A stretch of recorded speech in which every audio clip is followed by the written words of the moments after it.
What's up, you guys? Welcome to Collector Cave for this really quick collector minute.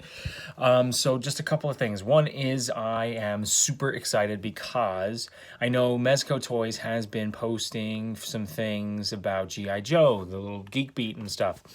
And interestingly enough, it's almost like they're teasing at something. So I made a comment. I don't remember exactly what I said, but I think it was something to the effect of, does this mean that G.I. Joe could be on the horizon or something like that? So I got a message back from Mezco Toys, and it said, knowing is half the battle. And that was their message back to me.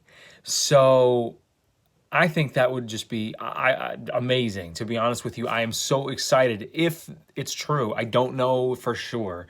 I can't say for sure, and obviously they're not going to say for sure. But I think that they're kind of hinting at something. So for those of you that don't know about licensing rights, or at least don't know a lot about licensing rights, here's the way things basically work. When there's a property like G.I. Joe, for example, Hasbro owns the rights to G.I. Joe. They're the owners of G.I. Joe, basically. So what happens is certain companies are given what's called product category rights, which means, for example, now Hasbro may have the rights to produce toys and vehicles in a 3.75-inch scale. But that's the extent of their license, or that's the extent of what they choose to manufacture for that particular product. Then you have another company that'll come along and they'll say, okay, you have exclusive rights to apparel. You have exclusive rights to, bedding and sleepwear.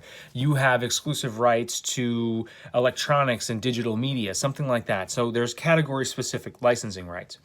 So what happens is the way the toys are broken up, in case you guys haven't noticed, Sideshow Toys did the 12-inch G.I. Joe figures, and then you had Hot Toys do a few things too.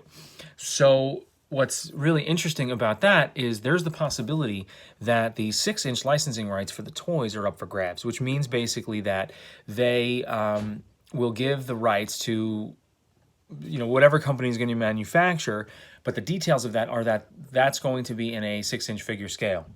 So what that essentially means is, since Mezco's thing are soft goods mixed with plastic in a 6-inch 1/12 figure scale, they could potentially get licensing rights to produce 1/12 scale appropriate action figures for G.I. Joe. So that's how that basically works. Very exciting stuff, because given the amazing amounts of detail that Mezco does on their figures, given the fact that they really do nail the soft goods and mix that with the plastic and integrate all the different die-cast pieces and everything else that they make, they do that so well. And then they also do a really amazing job on the weapons and accessories. So when you have like all your Punisher figures, the Deadpool figures, Judge Dredd, all those figures that have the accessories, they really do a beautiful job on the weaponry. So it would be really interesting to see what materializes, and I'm really excited for the possibility that they might do a G.I. Joe line. That would be incredible. My wallet would be in so much pain. So I don't know about you guys, but I think that's just so exciting.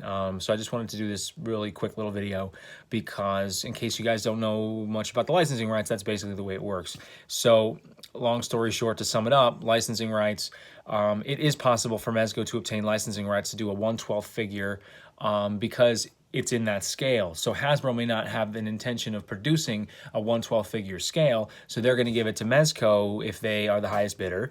If they show them prototypes that seem to make sense, that work for the product line, that work to get license or approval, which is Hasbro's approval. So they have to get all of those things done.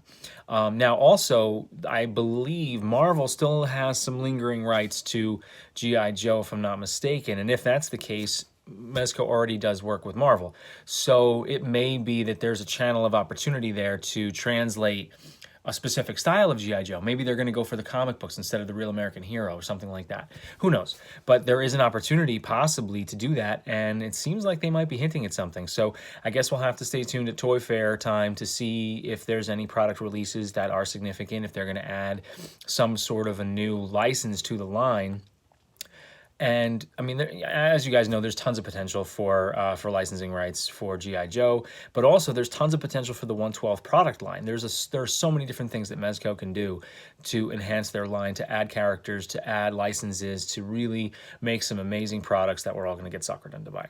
So, in summing up, I really, really, really, really hope that this is something that's going to actually come into being, which is a 1/12 scale G.I. Joe. Some of you guys may want to take it or leave it. I personally think that once you see how things are going to look, once you see them in a 1/12 scale, I mean, can you imagine Snake Eyes with, like the Mezco doing a Snake Eyes figure, or Flint, or Duke, or Cobra Commander, or Destro with a die-cast metal head, or, Serpentor, and the Baroness, and Scarlet, and Lady J, and Falcon, and all the characters, Roadblock and Gung Ho, everybody. Just going to be awesome. It really has great potential. That's pretty much it. So thank you guys for tuning into this quick collector minute, and I hope to be back soon. Take care. Happy collecting.